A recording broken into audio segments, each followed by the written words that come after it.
Welcome to the Salmon Runs YouTube. Enjoy the video. You start by cutting power and confirming it's off, safety first.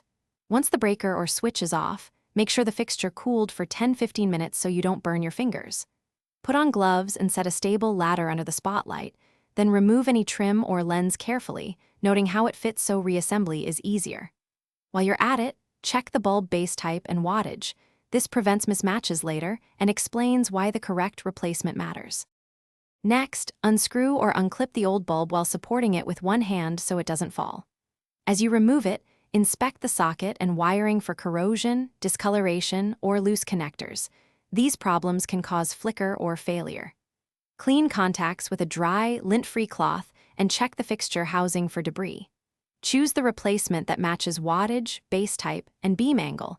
Once you understand those specs, you'll see why fit and heat ratings prevent premature failure. Install the new bulb by seating it firmly, screw or clip until secure, but don't over-tighten. For halogen bulbs, use a cloth. Oils from your skin shorten bulb life, which is why cleanliness matters. Once installed, restore power and test the spotlight, watching for steady light and normal warmth. If it doesn't illuminate, turn power off again, reseat the bulb, confirm the breaker and switch, and verify you use the correct bulb type. If wiring looks damaged or